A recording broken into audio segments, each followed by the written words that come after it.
नमस्कार दोस्तों, आप सभी का study for UPSC PCS channel में स्वागत है। आज तारीख है 22 मार्च 2024 ईस्वी और आज का न्यूज़पेपर आर्टिकल डिस्कशन का वीडियो है ये। आज बिहार दिवस भी है तो उसकी भी शुभकामनाएं आप सभी को। हेडलाइन देखिए क्या है। हेडलाइन है आज का कि कल ईडी ने, इन्फोर्समेंट डायरेक्टरेट ने अरविंद केजरीवाल जी को गिरफ्तार कर लिया। आम आदमी पार्टी के जो बड़े नेता हैं, जिनमें 4 बड़े नेताओं का नाम आता है मुख्य रूप से, जिनमें आता है अरविंद केजरीवाल जी का नाम, ये भी अरेस्टेड हैं।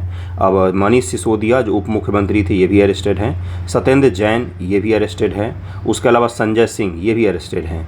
जो पार्टी भ्रष्टाचार को ख़त्म करने के लिए बनाई गई थी, उस पार्टी के नेता भ्रष्टाचार के आरोप में अरेस्ट हो रहे हैं। इससे बड़े और क्या देखेंगे आप डायलेमा।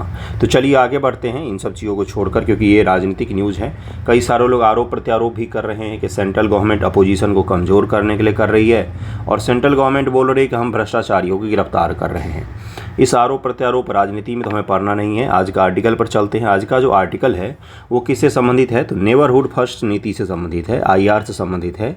नेबरहुड फर्स्ट जो भारत की पड़ोसी प्रथम की नीति है, उसकी समीक्षा करेंगे हम लोग, उसका रिव्यू करेंगे, देखेंगे क्या उसमें कमियां हैं, क्या उसमें खूबियां हैं, क्या चर्चा उसका हो रहा है, क्यों वो न्यूज़ में है, इन सभी चीज़ों की बात करते हैं। उसके पश्चात हम लोग आगे के न्यूज़ को डिस्कस करेंगे। ओके, देखिए ये जो आर्टिकल है 20 तारीख को द हिंदू में प्रकाशित हुआ था, जिसमें नेबरहुड फर्स्ट पॉलिसी की चर्चा की गई थी।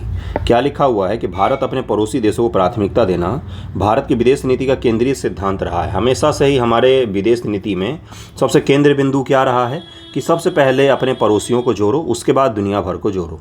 भारत के लिए एशिया और विश्व स्तर पर प्रभाव बढ़ाने के लिए उपमहाद्वीप में अपने निकटतम क्षेत्रों को प्रभावी ढंग से प्रबंधित करना महत्वपूर्ण है कि भाई अपने आस पड़ोस के क्षेत्रों का पहले मैनेजमेंट कर लीजिए, उसके बाद पश्चात आप दुनिया भर के देशों से अपना संबंध को बढ़ाएं। पड़ोसी देशों में बार बार उत्पन्न राजनीतिक या आर्थिक चुनौती की बात करें तो पाकिस्तान में देख सकते हैं आप, म्यांमार में देख सकते हैं राजनीतिक चुनौती, कहीं न कहीं नेपाल में भी राजनीतिक चुनौतियां उत्पन्न हुई थी जब सरकारें गिर जाती हैं। और आर्थिक चुनौती की हम लोग बात करें तो श्रीलंका उसका शानदार उदाहरण है, जहां पर आर्थिक चुनौती देखा गया है।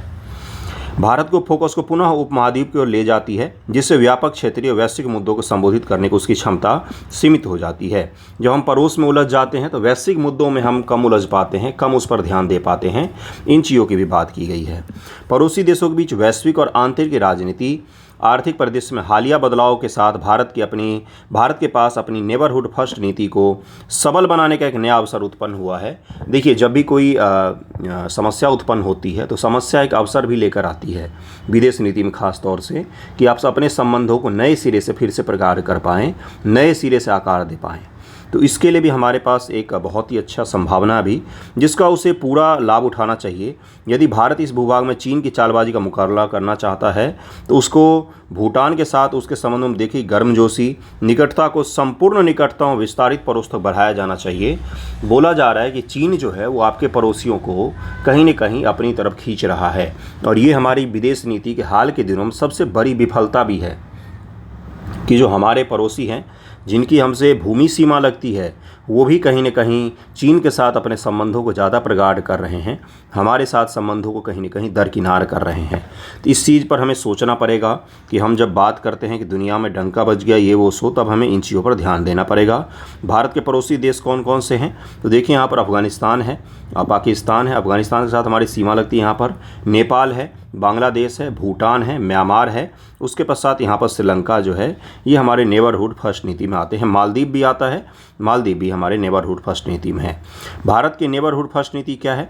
1947 से ही नेबरहुड फर्स्ट अपने सारे भारत की विदेश नीति का महत्वपूर्ण अंग रहा है, जिसमें क्या था कि भाई अपने पड़ोसियों को सबसे पहले प्राथमिकता देना। नेबरहुड फर्स्ट नीति का अवधारणा 2008 में अस्तित्व में आई। भारत अपनी नेबरहुड फर्स्ट नीति के तहत सभी पड़ोसी देशों के साथ मैत्रीपूर्ण और पारस्परिक संबंध से लाभप्रद संबंध विकसित करने के लिए प्रतिबद्ध है कि हम अपने संबंधों को, रिलेशन को इतना अच्छा बनाएं कि हमें सबसे पहले आपसी कनेक्टिविटी को बढ़ाएं, आपसी सहयोग को बढ़ाएं, आपसी सद्भावना को बढ़ाएं, जिससे हमारा जो रीजन है, जो कहीं न कहीं एक समय देखेंगे तो ये पूरा रीजन इंडिया ही हुआ करता था। बांग्लादेश को देख लीजिए, पाकिस्तान को देख लीजिए, अफ़गानिस्तान भी 1935 तक तो म्यांमार भी भारत का हिस्सा था। अंग्रेज़ों ने उसको जोड़ा था, वो हमने विरोध किया, तब जाकर उसको अलग किया गया। तो ये पूरा का पूरा इलाका कभी न कहीं एक ही हुआ करता था। तो क्यों ना हम एक मुद्दों के साथ में, एक कनेक्टिविटी के साथ में, एक सोच विचार के साथ में आगे बढ़ें। इसी कॉन्सेप्ट के साथ इसको शुरू किया गया। देखिए यहाँ पर भी वही चीज़ लिखा हुआ है कि यह दृष्टिकोण कनेक्टिविटी, आधारभूत संरचना, आधारभूत संरचना का मतलब होता है सड़क, हॉस्पिटल, रेल, ये सब चीज़ों की बात हो रही है, हवाई जहाज़, हवाई अड्डा, ये सब चीज़ें, विकास, सहयोग, सुरक्षा व लोगों के बीच बेहतर संपर्क को बढ़ावा देने को प्राथमिकता देता है। भारत का पड़ोस, निकटतम पड़ोस। भारत दक्षिण एशियाई क्षेत्रों में अपने निकटतम पड़ोसियों के साथ भौगोलिक, भूमि, समुद्री सीमाएं भी साझा करता है। अफगानिस्तान, बांग्लादेश, भूटान, चीन, मालदीव, म्यांमार, नेपाल, पाकिस्तान, श्रीलंका शामिल हैं, जो हमारे निकटतम पड़ोसी देश हैं। और पड़ोसी का पड़ोसी भी हो सकता है, जैसे कई सारे, इंडोनेशिया भी जो है उसके साथ हम जल सीमा को साझा करते हैं, तो वो भी हमारे कहीं न कहीं निकटतम पड़ोसियों में आएगा। भारत इन देशों के साथ सभ्यतागत संबंध साझा करता है, जो साझा इतिहास, संस्कृति, लोग, परस्पर व्यापक संपर्क, ये सब चीज़ें तो हैं ही। भारत नेपाल के बीच में, भारत श्रीलंका के बीच में, भारत पाकिस्तान के बीच में हमारा इतिहास तो कहीं न कहीं एक ही रहा है, क्योंकि ये कॉन्टिनेंट जो है, जो उसको इंडियन सब कॉन्टिनेंट कहा जाता है, क्या कहा जाता है, इंडियन सब कॉन्टिनेंट कहा जाता है, ये कहीं न कहीं एक ही था, एक ही तरह के साझा इतिहास है, एक ही संस्कृति है, कहीं मिलती जुलती, तो इसलिए हमें आगे बढ़ना चाहिए इस क्षेत्र में। विस्तारित पड़ोस, विस्तारित पड़ोस में वे देश शामिल हैं। इंडोनेशिया विस्तारित पड़ोसी में आएगा, जो भौगोलिक रूप से तो भारत से कुछ दूर स्थित हैं, जैसे कि हिंद महासागर क्षेत्र, दक्षिण पूर्व एशिया, पश्चिम एशिया के देश, लेकिन भारत के साथ उल्लेखनीय राजनीतिक, आर्थिक संबंध और राजनीतिक संबंध रखते हैं, जैसे इंडोनेशिया, थाईलैंड, ये सब उदाहरण हो सकते हैं हमारे निकटतम पड़ोसी, दूरस्थ पड़ोसी के या विस्तारित पड़ोसी के। अब इंडोनेशिया जो है वो पूर्ण इंडियन कल्चर है, वहाँ पर सब कुछ तो उनका अपना है, लेकिन भारतीय संस्कृति का प्रभाव बहुत ज़्यादा है। रामायण और हमारे माइथोलॉजी जो है वो आज भी फॉलो करते, भले ही मुस्लिम कंट्री हो वो, और ये कहीं ना कहीं हमारे साझा इतिहास को दिखाता है। अगर निकटतम पड़ोसी की बात करेंगे या संबंधों की बात करेंगे, साझा इतिहास की बात करेंगे, कल्चर की बात करेंगे, डोमिनेंस की बात करेंगे, या फिर क्या बोलते हैं उस चीज़ को, इन्फ्लुएंस की बात करेंगे, तो ये सारे हमारे निकटतम दूरस्थ विस्तारित पड़ोसी में आते हैं। ये सारे के सारे हमारे विस्तारित पड़ोसी हैं, जिनसे हम किसी न किसी प्रकार से जुड़े हुए हैं। कहीं पर हिस्ट्री से जुड़े हुए हैं, कहीं पर कल्चर से जुड़े हुए हैं, कहीं पर साझा हित से जुड़े हुए हैं, कहीं पर हम इन्फ्लुएंस ज़्यादा करते हैं, एनसीओ से जुड़े हुए हैं। ये इंडियन ओशियन है, इसके आस पड़ोस के देशों के साथ हमें विस्तार पूर्वक पड़ोसी का हमने एक रिलेशन रखा हुआ है। उद्देश्य क्या है? कनेक्टिविटी को बढ़ावा देना। भारत ने दक्षिण एशियाई क्षेत्रीय सहयोग संगठन सार्क के सदस्यों के साथ समझौता ज्ञापन पर हस्ताक्षर किया। ये समझौता सीमाओं के पार संसाधन, ऊर्जा, माल, श्रम, सूचना का मुक्त प्रवाह सुनिश्चित करते हैं। सार्क में एक समझौता हुआ था, लेकिन सार्क जो बॉडी है उसकी प्रासंगिकता ही खत्म हो गई है। जैसे भारत और पाकिस्तान दोनों इसके सदस्य थे, इसलिए सार्क में इतने ज़्यादा विवाद हुए कि सार्क धीरे धीरे ये प्रासंगिक ही नहीं रह पाया। पड़ोसी देशों के साथ संबंध में सुधार लाना। निकटतम पड़ोसी देशों के साथ संबंध में सुधार को प्राथमिकता दी गई, क्योंकि विकास के एजेंडे को साकार देने के लिए दक्षिण एशिया में शांति आवश्यक है, जो नहीं हो पाता है। दक्षिण एशिया हमेशा से ही कुछ न कुछ कारणों से अशांत रहता ही है। जैसे वर्तमान में ही अगर हम लोग बात करेंगे तो देखिए यहाँ पर ध्यानपूर्वक आपको दिख जाएगा कि क्यों अशांत है। म्यांमार में अभी मिलिट्री शासन है, पाकिस्तान में राजनीतिक उठापटक चल रही है, अफगानिस्तान में तालिबान का शासन है, नेपाल में सरकारें बदलती रहती हैं, बांग्लादेश में वहाँ पर लोकतंत्र लगभग में ख़त्म मानते हैं लोग, क्योंकि अपोजिशन पार्टी जो है उन्होंने बाइकआउट किया था इलेक्शन का, एक सिंगल पर्सन अपोजिशन का खड़ा नहीं हुआ था और उसके तौर पर इलेक्शन करवा लिया गया। श्रीलंका आर्थिक रूप से अस्थिर देश है। पिछले साल लोग राष्ट्रपति और प्रधानमंत्री घरों में घुस गए थे, आग लगा दिया था।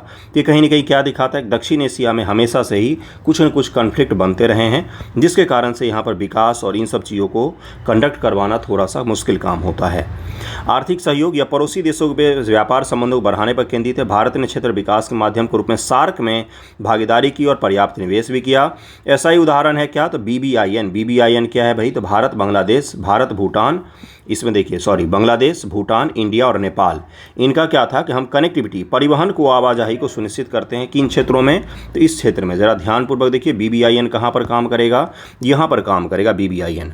यहाँ पर ये जो क्षेत्र हैं इसमें BBIN काम करेगा। नेपाल हो गया, भूटान हो गया, बांग्लादेश हो गया, इंडिया हो गया, तो BBIN हो गया ना। ये जो देश हैं, वर्ल्ड इकोनॉमिक फोरम ने भी बोला था कि अगर भारत ने इन देशों के साथ कनेक्टिविटी को बढ़ा लिया तो इस देश के, इस क्षेत्र का जो GDP है वो लगभग में 2 गुने से बढ़ जाएगा, क्योंकि इनके अंदर इतनी ज़्यादा क्या है, पोटेंशियल है।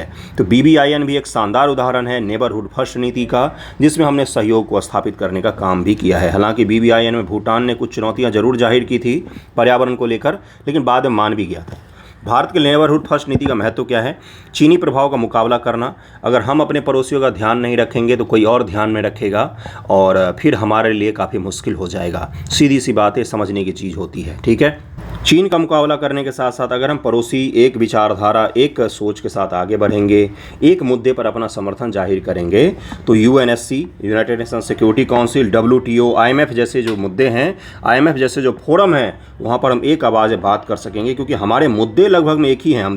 हम जो देश हैं, हमारे कंसर्न लगभग में एक ही हैं, चिंताएँ एक ही हैं, तो इन फोरम पर हमारी आवाज़ भी एक हो सकेगी। लेकिन हम क्या हैं, तो अलग अलग राजनीति, अलग अलग उद्देश्यों के साथ, अलग अलग चीज़ों पर, विवादों के साथ हम जूझते चले जा रहे हैं। एक मुद्दे पर अभी भी हम नहीं बैठ पाए हैं साथ में।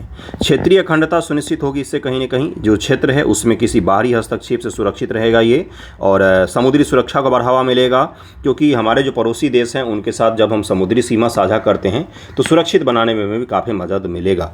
ऊर्जा सुरक्षा को संबोधित कर सकते हैं। नेपाल और भूटान के पास में एनर्जी को बनाने का, पनबिजली बनाने का अद्भुत क्षमता डेवलप, अद्भुत उनके पास पोटेंशियल है, पोटेंशियल बहुत ज़्यादा है उनके पास, जिसमें हम भूटान के साथ काफ़ी सारे योजनाओं पर काम भी कर रहे हैं, पनबिजली योजनाओं पर, नेपाल के साथ भी काम कर रहे हैं। और भारत के पास क्या है, भारत के पास संसाधन है, इकोनॉमी है अपनी अच्छी खासी, तो हम उनको इकोनॉमिक रूप से सपोर्ट कर सकते हैं। वो हमें बिजली के थ्रू सपोर्ट कर सकते हैं या किसी और प्राकृतिक संसाधन के थ्रू सपोर्ट कर सकते हैं।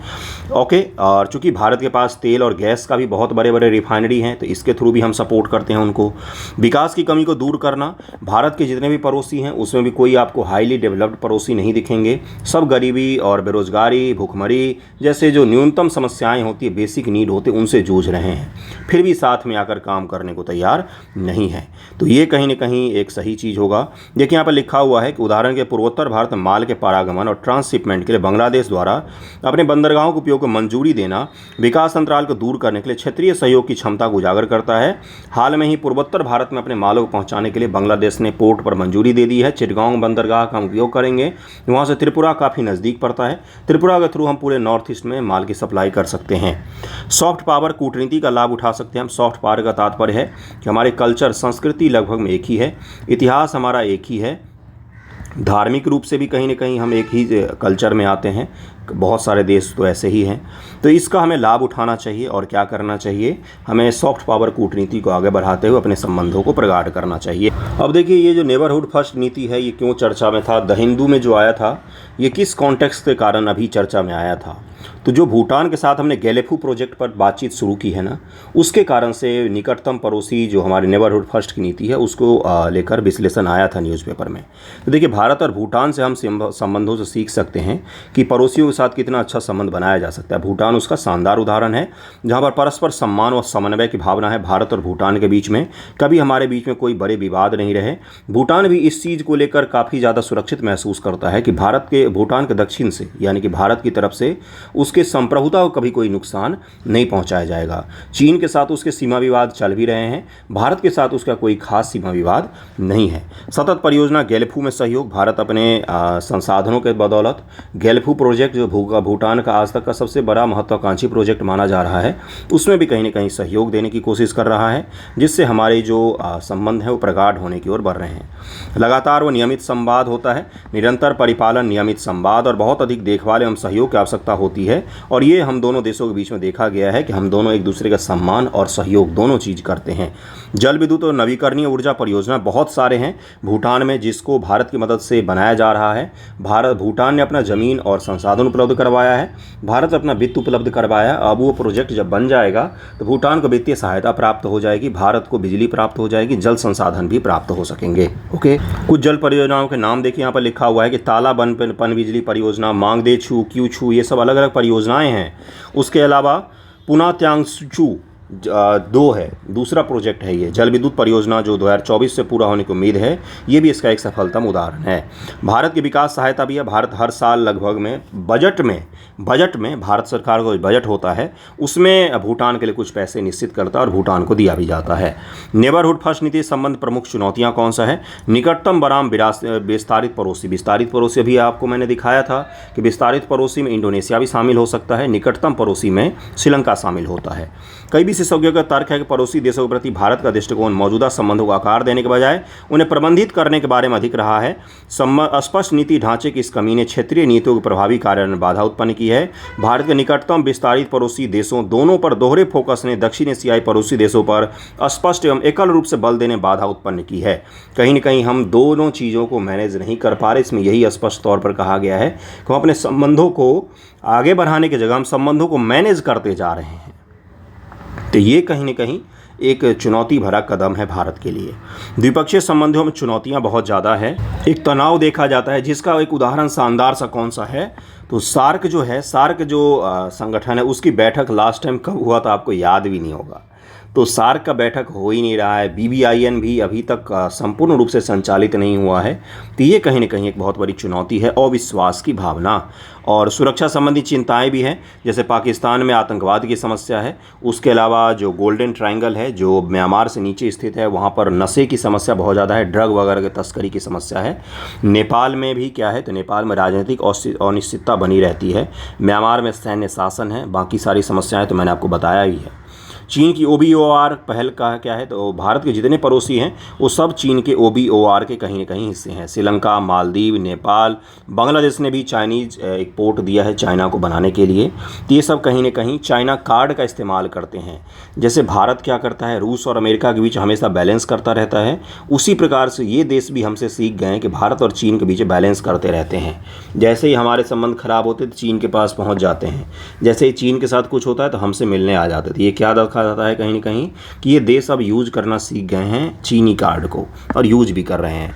और समान व्यवहार की धारणाएं भारत के पड़ोसी देशों को प्रायः महसूस होता रहा है कि भारत उनके साथ बराबरी का व्यवहार नहीं करता। बांग्लादेश, श्रीलंका, मालदीव जैसे देशों में भारत की सैन्य भागीदारी को अभी भी क्षेत्रीय आशंकाओं के प्रमाण के रूप में देखा जाता है। कमजोर अवसंरचना का भी प्रभाव है कहीं न कहीं। देखिए, ये बोला जाता है कि भारत जो है बड़े भाई की भूमिका निभाना चाहता है, जो कोई भी देश अंतर्राष्ट्रीय राजनीति में स्वीकार नहीं करता है। छोटे से छोटा देश है, बड़े से बड़ा देश है, आपको उसको समान रूप से इज्जत देना पड़ेगा। समानता का उस पर सिद्धांत लागू होता है, उसमें कोई बड़ा या छोटा नहीं होता है। तो ये कहीं न कहीं कुछ चैलेंज है। ये आर्टिकल आपके दिमाग में छप गया होगा, मैंने इतने अच्छे समझाया है आपको। इसी प्रकार से पढ़ा कीजिए कि दूसरी बार जब इसको रिवाइज करें ना आप, तो आपको पॉइंट जो है वो देखना ना पड़े, खुद ही से आप पॉइंट ड्राइव कर सकें। कुछ टर्मिनोलॉजी बस आपको ध्यान में रखना पड़े। सार्क हो गया, BBIN हो गया, जल विद्युत परियोजना हो गया, चुनौतियाँ क्या है, तो चीन का चीनी कार्ड हो गया, नेबरहुड फर्स्ट की नीति क्या है, कब लाया गया। इसी प्रकार से आर्टिकल को पढ़ा कीजिए कि आपके दिमाग में छप जाए कि भाई क्या हमने एक शानदार उदाहरण भी देखा भूटान का, जिसके साथ हमारे पास संबंध को अच्छा प्रगाढ़ करके हमने उदाहरण साबित किया है कि भारत के साथ अगर कोई पड़ोसी देश अच्छे संबंध बनाना चाहते हैं तो वो बना सकते हैं, कोई दिक्कत नहीं आएगी। बांग्लादेश के साथ भी हमारे संबंध अच्छे हैं। श्रीलंका को भी हमने ऋण से निकालने में काफ़ी मदद की है। तो ये क्या दिखाता है कि हम रिलेशन अच्छा कर सकते हैं, हमारे अंदर पोटेंशियल है, बस थोड़ी सी उस दिशा में सही तरीके से कदम बढ़ाने की आवश्यकता है। तो समझ गए होंगे नेबरहुड फर्स्ट नीति, कोई दिक्कत नहीं होगा आपको इसमें। चलिए आगे बढ़ते हैं। IR का स्टैटिक में सबसे इम्पोर्टेंट टॉपिक है ये स्टैटिक टॉपिक। स्टैटिक को करंट से जोड़ा कीजिए, ठीक है। चलिए आगे बढ़ते हैं, अगले न्यूज़ पर चलते हैं। अगला न्यूज़ देखिए क्या, अगला न्यूज़ देखिए DMK पार्टी जो है, जिसका नाम है द्रविड़ मुनेत्र कड़गम, DMK है ना, इसने अपने मैनिफेस्टो में बोला है कि हम क्या करेंगे, तो मेकेदातु जो परियोजना है इसका हम विरोध करेंगे और हम एफर्ट करेंगे कि कर्नाटक जो है इसको ना बनाए, या बनाए भी तो क्या करे, हमारे लिए पानी को ना रोके। अब मेकेदातु परियोजना क्या है? अभी जो बेंगलोर में आप पानी का संकट देख रहे हैं ना, बहुत ही विशाल पानी का संकट है गुरु, बहुत ही भयानक पानी का संकट है बेंगलोर में अभी। तो ये जो देख रहे हैं आप संकट, तो क्या इसका संबंध है इस परियोजना से? क्या है मेकेदातु परियोजना, इसको ज़रा समझ लीजिए, उसके पश्चात हम लोग आगे बढ़ेंगे, अगले न्यूज़ पर चलेंगे। देखिए इस परियोजना को, मेकेदातु जो परियोजना है ये एक बहुउद्देशीय परियोजना है। बहुउद्देशीय का मतलब पानी, बिजली, पीने का पानी, बिजली, सिंचाई और भी कई सारे उपयोग, पर्यटन हो सकता है, पर्यटन, इन सभी जगहों पर इसका उपयोग किया जा सकता है। इसीलिए इसको क्या बोला जाता है, बहुउद्देश्य। एक से ज़्यादा उद्देश्य हैं इसके, जिसमें कर्नाटक के रामनगर जिले में कनकपुरा के पास संतुलन जलाशय का निर्माण शामिल है। मेकेदातु जिसका अर्थ है बकरी की छलांग, क्या अर्थ है उसका, बकरी की छलांग, कावेरी और उसकी सहायक अर्कावती नदी के संगम पर स्थित एक गहरी खाई है। कौन सी नदी? कावेरी की कौन सी सहायक नदी? अर्कावती। सारे पीटी फैक्ट हैं गुरु, ध्यान से देखो। इसका प्राथमिक उद्देश्य बेंगलुरु और पड़ोसी क्षेत्रों में कुल 4.75 टीएमसी पेयजल उपलब्ध करवाना और 400 मेगावाट बिजली का पैदा करना है। अब देखिए दक्षिण भारत की जो नदियां हैं ना, जिसमें कावेरी नदी जो है ये 12मासी मानी जाती है। जब मैं बोल रहा हूँ क्यों? क्योंकि कावेरी नदी को दो मानसून से जल की प्राप्ति होती है। अब ये मैं क्या बोल रहा हूँ, मानसून तो एक ही आती है। कावेरी नदी चूँकि यहाँ से निकलती है कर्नाटक से, और ये कहाँ पर जाती है? तमिलनाडु में जाती है। ठीक है, इतना तो क्लियर होगा। अब दक्षिण पश्चिम मानसून जो होता है उससे भी यहाँ पर वर्षा होती है, इससे भी इसमें पानी आ जाता है कावेरी नदी में। फिर जब तमिलनाडु के लिए नवंबर दिसंबर महीने में उत्तर पूर्वी से जो मानसून की वर्षा होती है उससे भी कावेरी नदी को जल प्राप्त होता है। इसलिए दक्षिण भारत की कावेरी नदी जो है इसमें जल की उपलब्धता बनी रहती है वर्ष भर। लगभग में मैं शब्द यूज कर रहा हूँ, लेकिन इस बार कावेरी नदी लगभग में सूख गई है। और दक्षिण भारत की नदियाँ 12मासी नदियाँ नहीं होती है।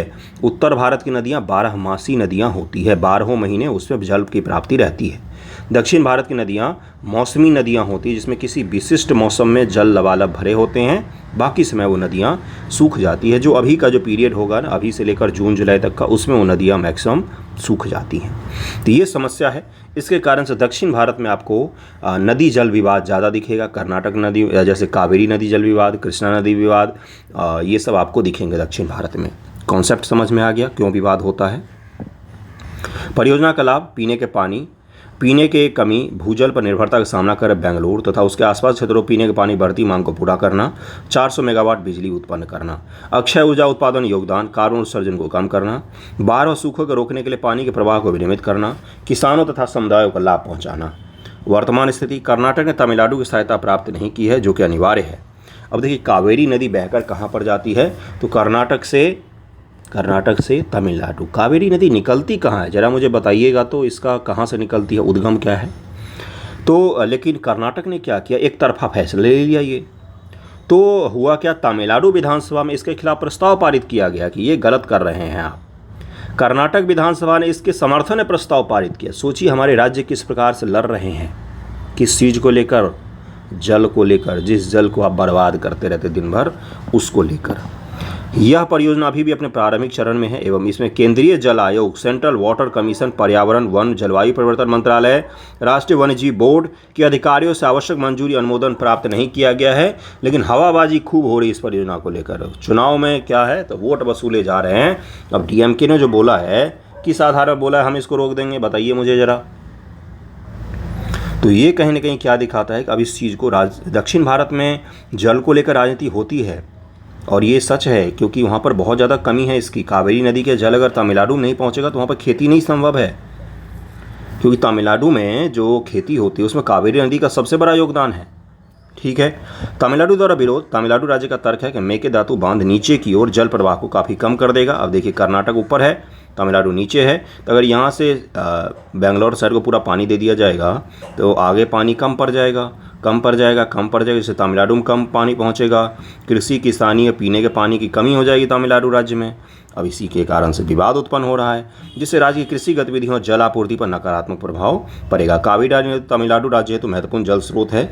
इसके कृषक समुदाय की सहायता करती है, इसके निवासियों को पेयजल आवश्यकताओं को पूरा करती है। पवित्रता के आधार पर कावेरी नदी को दक्षिण भारत की गंगा कहा जाता है, लेकिन विस्तार के आधार पर, जल धारण क्षमता के आधार पर गोदावरी नदी दक्षिण भारत की गंगा है। वैसे दक्षिणी गंगा, पवित्रता के आधार पर कावेरी नदी को कहा जाता है। राज्य का दावा है कि यह परियोजना कावेरी जल विवाद अधिकरण के अंतिम फैसलों का उल्लंघन करती है, जिसमें तमिलनाडु राज्य सहित प्रत्येक संबंधित राज्य को जल का एक विशिष्ट हिस्सा आवंटित किया गया था। कावेरी नदी जल विवाद ट्रिब्यूनल ने क्या बोला था कि भाई सभी राज्यों को निश्चित जल मिलेगा। अब ये जो मेकेदातु परियोजना है उसका उल्लंघन कर रहा है। कावेरी नदी विवाद क्या है भाई? तमिल भाषा में इसको पोन्नी के नाम से जाना जाता है। क्या कहा जाता है तमिल भाषा में कावेरी नदी को? पोन्नी। यह दक्षिण भारत की चौथी सबसे बड़ी नदी है। यही फैक्ट पूछ लेगा कि कावेरी नदी दक्षिण भारत की दूसरी सबसे बड़ी नदी है, आप बोलोगे बिल्कुल सही कह रहे हैं, और वहीं पर आपका गलत हो जाएगा। समझिएगा क्वेश्चन कहाँ से क्या ड्राइव किया जा सकता है। अगर आप उसको नहीं समझेंगे तो आप कितना भी पढ़ ले कोई काम का होता नहीं, आप गलत कराएंगे एग्जाम में। चौथी सबसे बड़ी नदी है, यहाँ से क्वेश्चन बनाया जा सकता है। यह दक्षिण भारत की पवित्र नदी है जिसका उद्गम दक्षिण पश्चिम कर्नाटक के पश्चिम घाट में स्थित ब्रह्मगिरी पहाड़ी से होता है, बता ही दिया मैंने।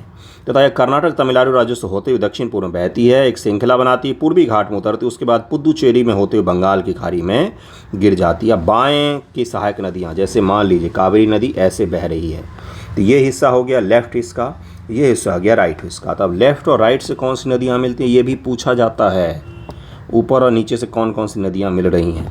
पीएचडी नहीं करना है नदियों पर, सुनिएगा। अब आप बोलेंगे इतनी नदियाँ याद कैसे करें, इतनी नदियाँ हैं, उसकी इतनी सहायक नदियाँ हैं भारत में, कैसे याद करें। कोई याद नहीं करना है, इतनी 2-4 याद करके रखिए जिससे आप एग्ज़ाम में एलिमिनेशन कर सकें। सारे आप रटने बैठेंगे तो कंफ्यूज हो जाएंगे। जैसे कई सारे इसमें जो नदियाँ हैं उसमें वती लगा होता है सामान्य तौर पर, ठीक है। देखिए तो ये क्या है, कहीं ना कहीं आप कुछ कुछ नदियों को एलिमिनेट कर सकते हैं। बाएं किनारे की नदियां जो इसमें अर्कावती, हेमावती, सिमसा, हरंगी है।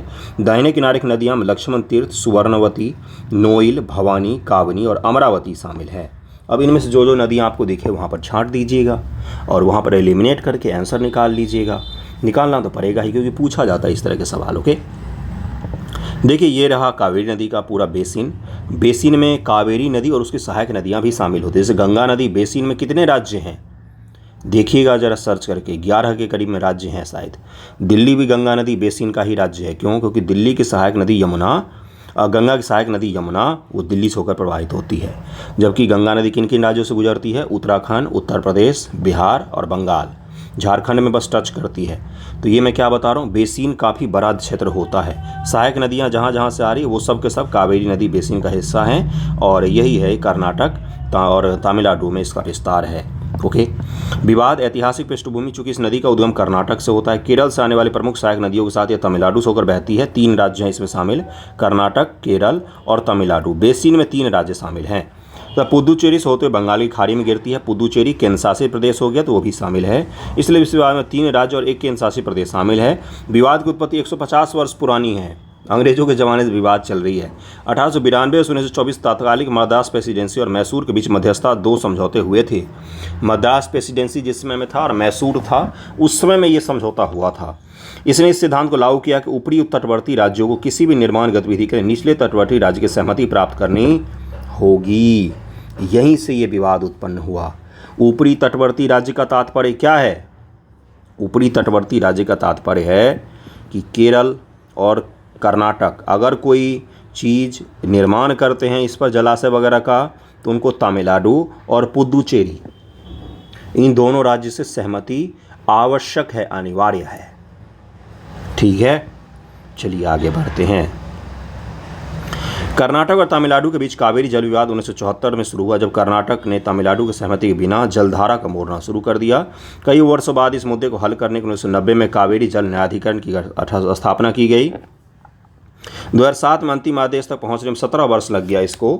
2018 में सर्वोच्च न्यायालय ने कावेरी को एक राष्ट्रीय संपत्ति घोषित किया और CWDT द्वारा निर्धारित जल बंटवारे की व्यवस्था को बड़े पैमाने पर बरकरार रखा। 2018 में सुप्रीम कोर्ट ने इसके जल विवाद को लगभग में सुलझा ही दिया था।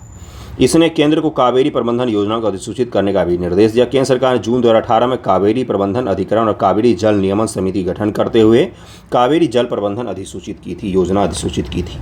ये पूरा का पूरा आपको समझा दिया है मैंने। मेकेदातु परियोजना, उससे जुड़ा हुआ विवाद, उससे जुड़े हुए सारे PT फैक्ट सब आपको बता दिया है। अगले न्यूज़ पर चलते हैं। अगला न्यूज़ देखिए क्या है कि एक बर्ड को लेकर सुप्रीम कोर्ट ऑफ इंडिया को डिसीजन पारित करना पड़ गया था। अब उसी से आप इस बर्ड की अहमियत को समझ सकते हैं। इस बर्ड को हिंदी में कहा जाता है सोन चिड़ैया और इंग्लिश में इसको कहा जाता है द ग्रेट इंडियन बस्टर्ड। ठीक है, सोन चिड़ैया बहुत ही महत्वपूर्ण बर्ड है।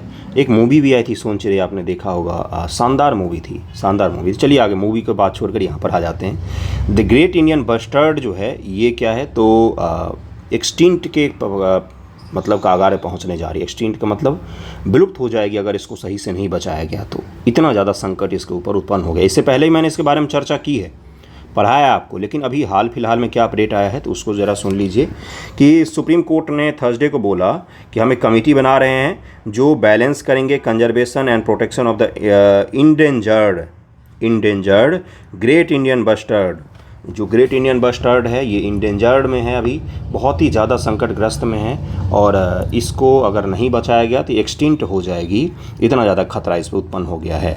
सुप्रीम कोर्ट ने बोला है कि हमने जो टीम गठित की है उसमें कौन कौन शामिल होंगे, तो देखिए यहाँ पर लिखा हुआ है, court appointed the director wild life institute of India, wild life and forest conservation expert including Harishankar Singh, Niranjan Kumar, Vasu M Majumdar and Divesh Gadhvi and joint secretary जो है रिन्यूएबल एनर्जी या एनर्जी डिपार्टमेंट के ललित बोरा, इन सभी को एक कमेटी में डालकर अपॉइंट किया गया है किस चीज़ को लेकर कि आप क्या करेंगे, आप इस बर्ड को बचाने के लिए जो पावर ट्रांसमिशन लाइन है, अब इसको सबसे ज़्यादा खतरा किससे होता है, तो high voltage power transmission line जो राजस्थान और गुजरात के सुनसान इलाकों से या इलाकों से गुजरते हैं, हाई पावर जो ट्रांसमिशन लाइन होते बिजली के तार, उनसे इनको सबसे ज़्यादा गंभीर खतरा पहुंचा है, गंभीर रूप से उससे प्रभावित हुए हैं। तो अब उसको बचाने के लिए क्या करना पड़ेगा, तो हाई वोल्टेज जो तार हैं उनको ज़मीन के अंदर से ले जाना पड़ेगा। तो एक कमेटी गठित कर दी गई है कि अब आप लोग क्या करेंगे, और भी काफ़ी सारे लोग हैं इसमें, देखिए काफ़ी सारे लोग, इतने नाम आपको याद नहीं रखने हैं, ठीक है। अब इनको बोला गया है कि भाई साहब को जुगाड़ निकालो, नहीं तो ये पक्षी ख़त्म हो जाएगी। पावर ट्रांसमिशन लाइन को ज़मीन के अंदर से ले जाइए या तो इस पक्षी का कुछ कीजिए। अब ये पक्षी तो अपना आवास छोड़कर नहीं जा सकती, जहाँ पर हज़ारों साल से रहती आ रही वहीं पर रहेगी। तो पावर ट्रांसमिशन लाइन को आप ज़मीन के अंदर से ले जाइए, क्योंकि आपने उसके घर में घुसपैठ किया है, उसने तो आपके घर में घुसपैठ नहीं किया है। ज़रा देखते हैं ग्रेट इंडियन बस्टर्ड के बारे में कहाँ कहाँ पर पाए जाते, इंपॉर्टेंट है ये। यूपीएससी ने 2020 ईस्वी में इससे जुड़े हुए सवाल एक पूछे थे, तो इसलिए आपके लिए इंपॉर्टेंट हो जाता है ये। देखिए क्या है, थोड़ा सा ही देखेंगे, शॉर्ट में ही इसके बारे में देखेंगे, उसके पश्चात आगे बढ़ेंगे हम लोग। देखिए लिखा हुआ है कि ग्रेट इंडियन बस्टर्ड आईओटिस नाइग्रिप्स, ये इसका साइंटिफिक नाम है, राजस्थान का राज्य पक्षी है और भारत का सबसे गंभीर रूप से लुप्तप्राय पक्षी माना जाता है। किस राज्य का राज्य पक्षी है, तो राजस्थान का। यह घास के मैदान की प्रमुख प्रजाति मानी जाती है जो चारागाह पारिस्थितिकी का प्रतिनिधित्व करती है। इसकी अधिकतम आबादी राजस्थान गुजरात तक ही सीमित है और उसको कई सारे लोग लकी वर्ड भी मानते हैं, इसको देखना या इसको कई सारे लोग अच्छा मानते हैं। महाराष्ट्र, कर्नाटक, आंध्र प्रदेश में यह प्रजाति कम संख्या में पाई जाती है। किन किन राज्यों में पाई जाती है, प्रमुख मुख्य रूप से भारत के पश्चिमी राज्यों में। कहाँ कहाँ पर, तो राजस्थान और गुजरात, लेकिन दक्षिण भारत के कुछ राज्यों में भी इसकी थोड़ी बहुत आबादी देखी जाती है। खतरा क्या है, विद्युत लाइनों से टकराव, इलेक्ट्रोक्यूशन शिकार अभी भी पाकिस्तान में प्रचलित है और शिकार जो है पाकिस्तान में इसको क्यों पाकिस्तान में इसको लोग शिकार को अच्छा मानते हैं, गोली मारते हैं इस पक्षी को, बिल्कुल सही सुन रहे हैं आप। अरब देश के बहुत सारे शेख वगैरह आते हैं पाकिस्तान में सोन चिड़ैया का शिकार करने के लिए। इतने बड़े देश से बंदूक लेकर एक मासूम पक्षी को मारने आते हैं और खुद को बलशाली कहते हैं। चलिए आगे बढ़ते हैं। आवास का नुकसान, व्यापक कृषि विस्तार आदि के परिणाम स्वरूप यह पक्षी खतरे में है और एंडेंजर्ड में है। किन किन राज्यों में रहती है सब बता दिया मैंने आपको। और क्या खतरा है इसको, पावर ट्रांसमिशन लाइन, और अपने देश में तो इसका शिकार प्रतिबंधित है, शिकार करेंगे तो परमानेंट जेल जाएंगे, लेकिन अपने बगल पाकिस्तान में इसका शिकार प्रचलित है। इसके शिकार को शुभ माना जाता है, गोली मार देते हैं। एक पक्षी को मारना शुभ कैसे हो सकता है। चलिए आगे बढ़ते हैं, अगले न्यूज़ पर चलते हैं। देखिए अगला न्यूज़, देखिए अगला लिखा हुआ है कि पर्यावरण मंत्रालय ने बायोप्लास्टिक, अब ये क्या बोला भाई, किस चिड़िया का नाम है ये बायोप्लास्टिक, इसको समझेंगे हम लोग। बायोप्लास्टिक के यूज़ को लेकर थोड़ा सा रूल रेगुलेशन को टाइट किया है और बोला गया है कि बायोप्लास्टिक को अगर आप यूज़ कर रहे तो लेबल लगाइए, बायोप्लास्टिक है, बायोडिग्रेडेबल प्लास्टिक है ये। और आपको ये ध्यान में रखना पड़ेगा कि माइक्रो प्लास्टिक इससे ना बचे, क्योंकि माइक्रो प्लास्टिक ही तो मुख्य संकट है। जिस कुर्सी पर बैठे हुए हैं प्लास्टिक का, वो थोड़ी ना संकट है। संकट तो वो प्लास्टिक है जो जल में छोटे छोटे कणों में घुल गए और आपके भोजन पहुंच गए हैं। आपके रक्त में भी बायोप्लास्टिक पहुंच गया है, बिल्कुल सही सुन रहे हैं आप। तो संकट तो वही है। तो बोला गया बायोडिग्रेडेबल प्लास्टिक जो होगा, इस प्लास्टिक को भी डिकम्पोज होने में करीब में 90% ही डिकम्पोज हो पाता है। ये प्लास्टिक भी बायो डिकम्पोज हो पाता है और 2 वर्ष का समय लगता है इसको भी डिकम्पोज होने में। इसलिए इसको बोला गया है कि आप थोड़ा सा इन्वायरमेंट को लेकर रूल रेगुलेशन को टाइट किया गया है कि आपको इस पर लेबल लगाना पड़ेगा और माइक्रो प्लास्टिक एक भी पीछे नहीं छूटना चाहिए, जिससे पर्यावरण को कोई खास नुकसान ना पहुंचे। बायोप्लास्टिक इसलिए लाया ही गया था कि वर्तमान का जो प्लास्टिक है वो बायोडिग्रेडेबल नहीं होते हैं और उनको प्रोसेस करना पड़ता है, तब जाके उनका हम निपटा सकते हैं, रिसाइकिल कर सकते हैं। लेकिन बायोप्लास्टिक डिग्रेडेबल होते हैं, ये पर्यावरण में अपने आप ही समाप्त हो जाते हैं, लेकिन इनको भी समय लगता है और माइक्रो प्लास्टिक न छोड़ें, इसको हमें सुनिश्चित करना पड़ेगा। तब देखते हैं बायोप्लास्टिक क्या होता है, इसको बस जान लीजिए। बाकी रूल रेगुलेशन जो है ये तो चलते ही रहते हैं, बदलते रहते हैं। रूल रेगुलेशन आने दीजिए, किसी दिन आर्टिकल में आ ही जाएगा तो उस दिन हम लोग डिटेल में डिस्कस कर लेंगे इसके रूल रेगुलेशन को। लेकिन फिलहाल बायोप्लास्टिक समझिए क्या होता है, किस प्रकार से इसको बनाया जाता है, क्या नई अवधारणा है ये, किस प्रकार से मानव को बचा सकता है एक बहुत बड़ी त्रासदी से ये। इन्हीं सब चीज़ों को देखते हैं हम लोग। देखिए क्या लिखा हुआ है कि बायोप्लास्टिक मक्का, गेहूँ, गन्ने के पौधे या पेट्रोलियम के बजाय अन्य जैविक सामग्रियों से बने प्लास्टिक को संदर्भित करता है। बायोप्लास्टिक बायोडिग्रेडेबल और कंपोजेबल प्लास्टिक सामग्री होता है।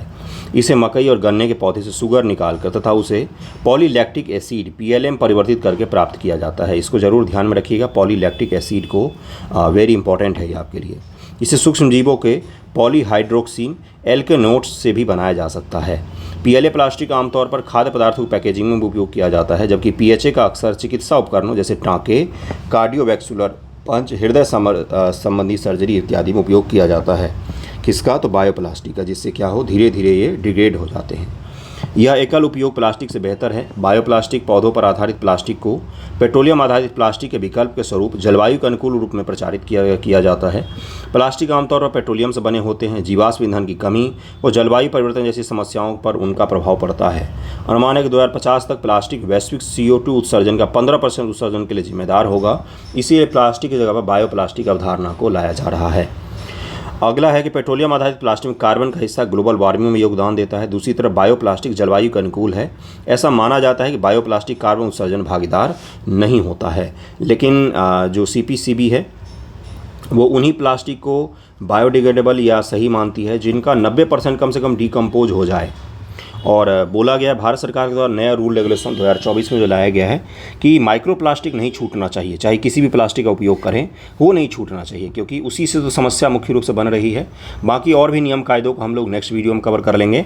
अगले न्यूज़ पर चलते हैं। अगला न्यूज़ देखिए क्या है। देखिए अगला न्यूज़ है कि अरब लीग जो है उसने भारत का जो पैलेस्टीनियन पॉलिसी है, पैलेस्टीन को लेकर पॉलिसी है, फिलिस्तीन को लेकर जो अपनी नीति है उसकी तारीफ़ की है। बोला है कि भारत सरकार ने 2 नेशन थ्योरी को स्वीकार किया है और पैलेस्टीन में अभी हाल फिलहाल के दिनों में काफ़ी सारे मानवीय सहायता भी उपलब्ध करवाया है और इस चीज़ को लेकर तारीफ़ की अरब लीग ने। तो अरब लीग के बारे में हम लोग थोड़ी सी जानकारी इकट्ठा करेंगे, पढ़ेंगे उसके बारे में।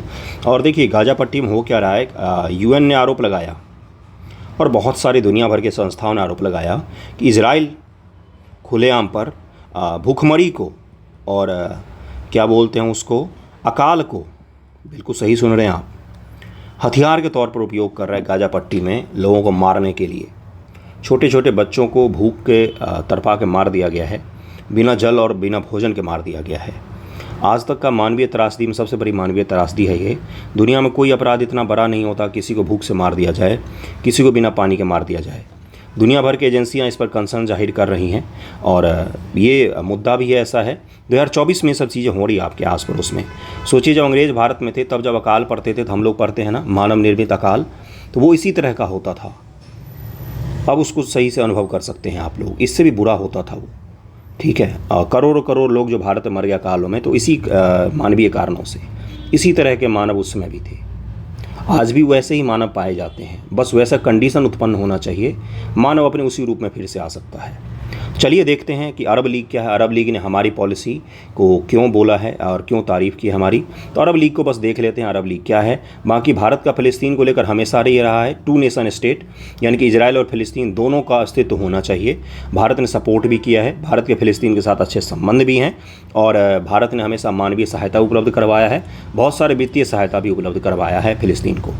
तो अब ज़रा इसको समझ लीजिए कि अरब लीग क्या है, कब इसको बनाया गया था और इसका फॉर्मेशन डे ही था जिसके उपलक्ष्य में ही अरब लीग के जो एम्बेसडर हैं उन्होंने इस बयान को दिया था। ओके, अरब लीग जो है, जिसे लीग ऑफ अरब स्टेट भी कहा जाता है, मध्य पूर्व उत्तरी अफ्रीका के सभी अरब देशों का एक अंतर सरकारी समग्र अरब संगठन है। 1940 में अलेक्जेंड्रिया प्रोटोकॉल को अपनाने के बाद 22 मार्च 1945 को काहिरा, मिस्र में इसका गठन किया गया था। वर्तमान में इसमें 22 देश शामिल हैं। कौन कौन से, कहाँ पर गठन किया गया था भाई? मिस्र काहिरा में। कब किया गया था? तो 1945 ईस्वी में। अरबों का सबसे पुराने संगठन में से एक है ये। और यही पूछ लेगा कि जो इस्लामिक एसोसिएशन है और उससे नया है अरब लीग या उससे पुराना है अरब लीग? तो उससे पुराना है। इस्लामिक एसोसिएशन कब बना है आप ज़रा देखकर बताइएगा मुझे।